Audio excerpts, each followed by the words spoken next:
بسم اللہ الرحمن الرحیم۔ السلام علیکم ورحمۃ اللہ۔ خوش رہیں، شاد و باد رہیں، ہنستے مسکراتے رہیں۔ ایک نئے دن اور نئے ولاگ کے ساتھ حاضر ہوں۔ الحمدللہ، اللہ کا شکر ہے کہ اللہ تعالیٰ نے انسان کو بیش بہا نعمتوں سے نوازا ہے۔ ہم اپنے رب کا جتنا شکر ادا کریں اتنا کم ہے۔ انسان کو اپنے رب کا ہر حالت میں شکر ادا کرنا چاہیے، کیونکہ اس کا خود فرمان ہے، لَإِن شَكَرْتُمْ لَأَزِيدَنَّكُمْ، اگر تم میرا شکر ادا کرو گے تو میں تمہیں اور زیادہ عطا فرماؤں گا۔ لیکن انسان اپنے رب کا بڑا ناشکر ہے۔ یہ بھی اسی کا فرمان ہے، کیونکہ دنیا کی حرص، ہوس اور لالچ انسان کو کہیں کا نہیں چھوڑتی۔ نہ انسان اپنے آپ کا رہتا ہے اور نہ ہی رب کا، کہ دنیا کی ٹینشنوں اور پریشانیوں کو اپنے سر پر سوار کیا ہوا ہے۔ سب سے پہلے تو رزق کی پریشانی، لیکن رب کا فرمان ہے، ان اللہ هو الرزاق ذو القوۃ المتین، اور اس کے ساتھ ہی واللہ خیر الرازقین۔ رب نے اپنی مخلوق کو تو بنایا تھا اپنی عبادت کے لیے، فرمایا تھا، قرآن میں فرمایا ہے، ما خلقت الجن والانس الا لیعبدون، کہ میں نے انسان اور جنات کو صرف اپنی عبادت کے لیے پیدا کیا ہے۔ لیکن ہم انسان تو اس کے اپوزٹ چل پڑے، رزق کے پیچھے چل پڑے۔ عبادات کو، نمازوں کو، قرآن کو ہم بلا بیٹھے، کہ قرآن میں اللہ ہم سے کیا فرماتا ہے، کہ قرآن چھوڑ کر ہم اپنے نفس کے پیچھے بھاگنے لگے، کہ قرآن چھوڑ کر ہم رزق کے پیچھے بھاگنے لگے، اور قرآن چھوڑ کر ہم اس دنیا کے پیچھے بھاگنے لگے۔ اسی لیے تو یہ چیزیں ہم سے آگے بھاگ رہی ہیں اور ہم اس کے پیچھے دوڑ رہے ہیں۔ ہونا تو یہ چاہیے تھا کہ ہم آگے ہوتے اور یہ چیزیں ہمارے پیچھے ہوتی۔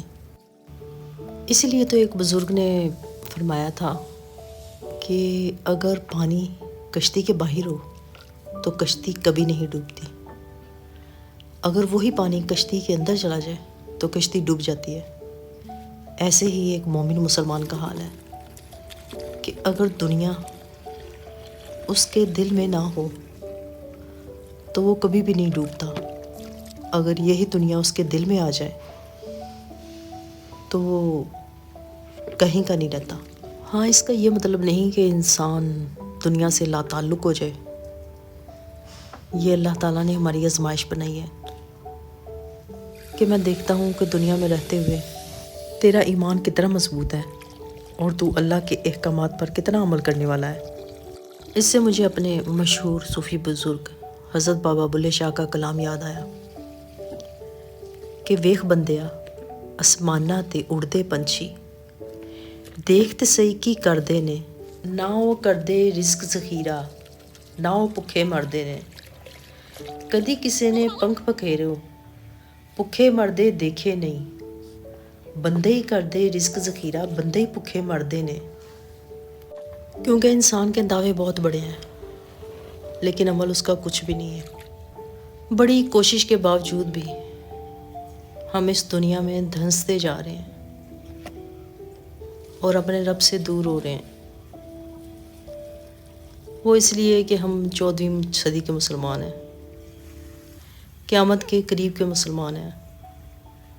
اس دنیا کے پیچھے لگ گئے، خواہش نفسانی کے پیچھے لگ گئے، اپنے والدین کو بھلا دیا، اپنے حقوق کو بھلا دیا، بھول گئے، ہم سب کچھ بھول گئے۔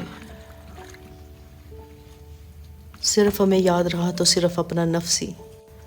لاکھوں درود و سلام ہے ہمارے پیارے نبی صلی اللہ علیہ وسلم پر۔